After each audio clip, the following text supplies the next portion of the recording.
Bismillahirrahmanirrahim. Assalamualaikum warahmatullahi wabarakatuh. Pohon Gharqad. Pohon apakah gerangan yang disebut Rasulullah Shallallahu Alaihi Wasallam akan lindungi Yahudi? Nama pohon Gharqad cukup populer sebagai pohon akhir zaman. Pohon ini disebut dalam hadits sebagai pohon pelindung bagi kaum Yahudi dari kejaran kaum Muslim pada peperangan yang akan terjadi akhir nanti. Orang Israel percaya bahwa pohon Gharqad akan memberikan manfaat dan perlindungan bagi kaum mereka sehingga mereka berlomba-lomba untuk menanamnya. 14 abad lalu, Nabi Muhammad Shallallahu Alaihi Wasallam telah menyampaikan bahwa peperangan itu akan terjadi dan akan membuat batu dan pepohonan ikut berbicara. Namun, ada satu pohon yang tetap diam. Pohon itu bernama Gharqad. Fakta-fakta perihal pohon Gharqad disebutkan dalam hadis nubuwah sebagai pohon pelindung bagi umat Yahudi pada akhir zaman. Pohon ini diyakini akan tumbuh di wilayah Palestina dan akan menjadi perlindungan bagi umat Yahudi dari kejaran umat Muslim saat terjadi perang di akhir zaman.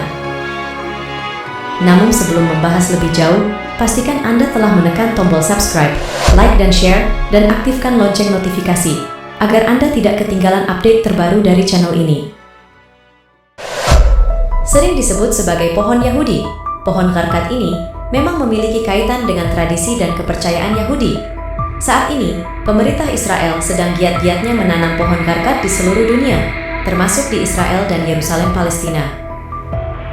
Abu Hurairah radhiyallahu anhu meriwayatkan bahwa Rasulullah Shallallahu Alaihi Wasallam bersabda, hari kiamat belum akan terjadi sampai kaum muslimin memerangi bangsa Yahudi. Mereka diserang oleh kaum muslimin hingga bersembunyi di balik batu dan pohon. Namun, batu maupun tumbuhan akan berkata, "Wahai Muslim, wahai hamba Allah, di belakangku ada orang Yahudi. Kemari dan bunuhlah dia, kecuali pohon Gharqad. Sebab pohon Gharqad adalah pohon orang Yahudi." Hadis riwayat Muslim. Lantas, pohon apakah Gharqad itu?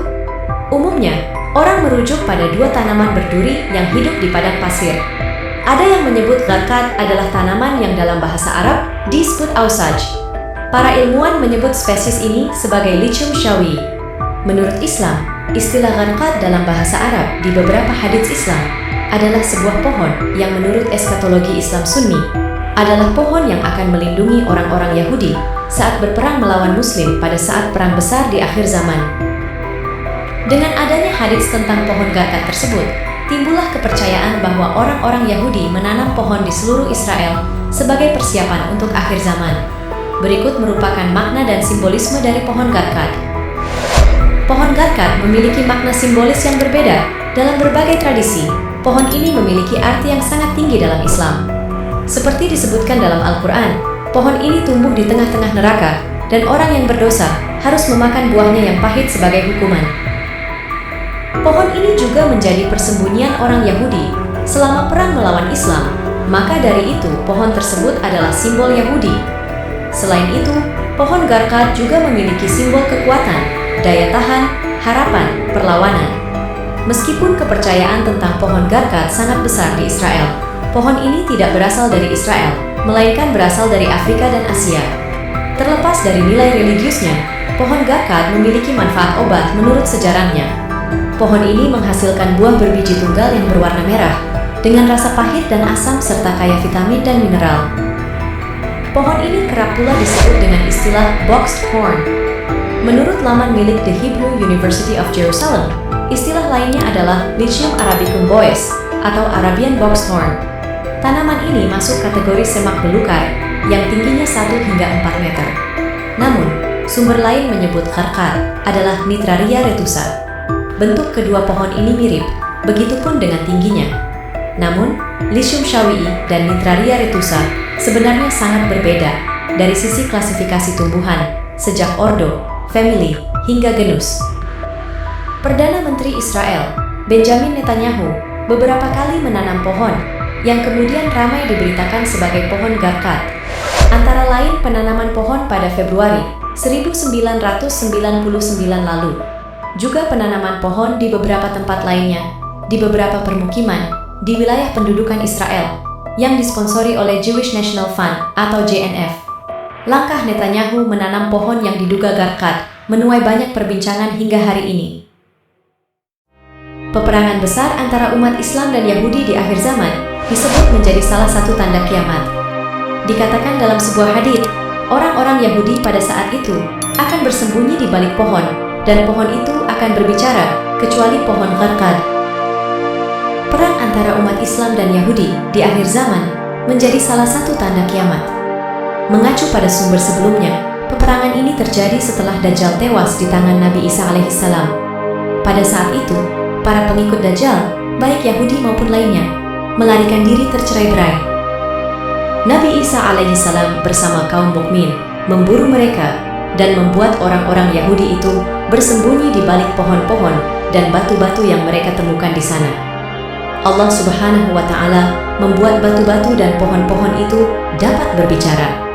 Mereka akan memberitahukan persembunyian orang Yahudi, kecuali pohon Gharqad yang menjadi pohonnya orang Yahudi. Tidak ada yang tahu kapan peristiwa itu akan terjadi, termasuk hari kiamat itu sendiri. Sebab hanya Allah Subhanahu wa Ta'ala yang mengetahuinya, sebagaimana yang dijelaskan dalam firman-Nya. Mereka menanyakan kepadamu, Muhammad, tentang kiamat, kapan terjadi? Katakanlah, sesungguhnya pengetahuan tentangnya hanya ada pada Tuhanku. Tidak ada seorang pun yang dapat menjelaskan waktu terjadinya selain Dia. Kiamat itu sangat berat, huru-haranya bagi makhluk di langit dan di bumi. Ia tidak akan datang kepadamu kecuali secara tiba-tiba. Mereka bertanya kepadamu seakan-akan engkau mengetahuinya. Katakanlah, Muhammad, sesungguhnya pengetahuan tentangnya hanya ada pada Allah, tetapi kebanyakan manusia tidak mengetahui. Quran Surat Al-A'raf, ayat 187. Nabi Isa alaihissalam bersama kaum mukmin memburu mereka dan membuat orang-orang Yahudi itu bersembunyi di balik pohon-pohon dan batu-batu yang mereka temukan di sana. Allah Subhanahu wa Ta'ala membuat batu-batu dan pohon-pohon itu dapat berbicara.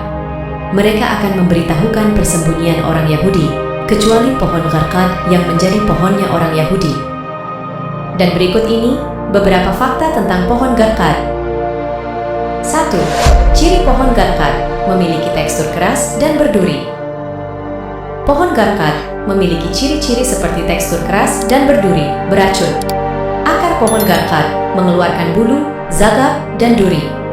Imam An-Nawawi pernah berkata, Gharqad adalah sejenis pohon berduri yang dikenal di negeri Baitul Maqdis, Palestina.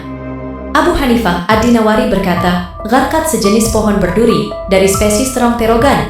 Buahnya bulat seperti batu akik dan bisa menjadi besar.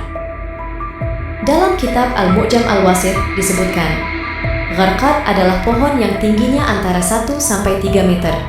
Tergolong spesies terung-terungan, batang dan dahannya berwarna putih. Mirip pohon ausaj dari segi daunnya yang lunak dan dahannya yang berduri.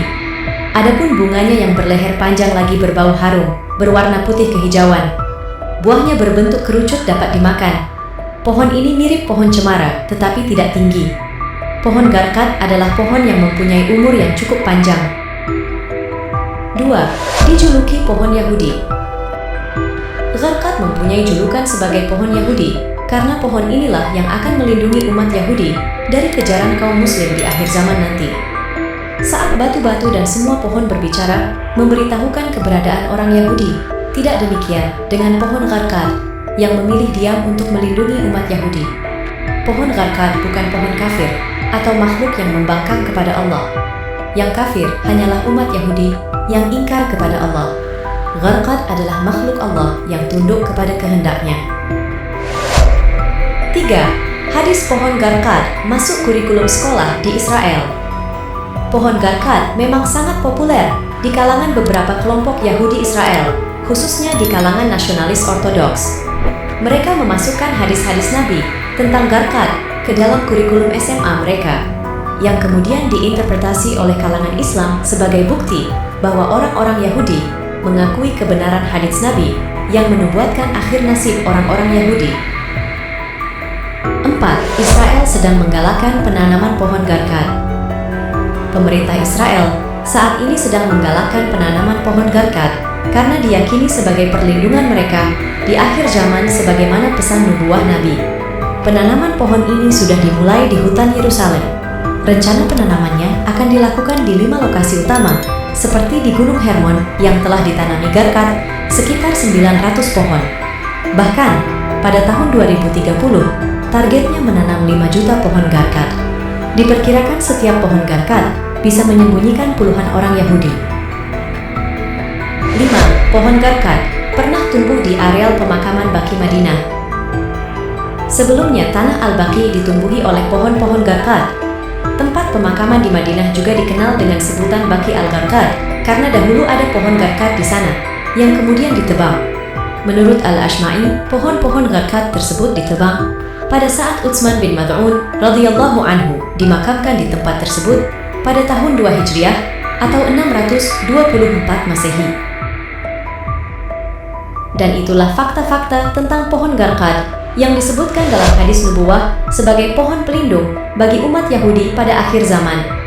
Pohon ini diyakini tumbuh di wilayah Palestina dan akan menjadi perlindungan bagi umat Yahudi dari kejaran umat Muslim saat terjadi perang di akhir zaman. Wallahu a'lam.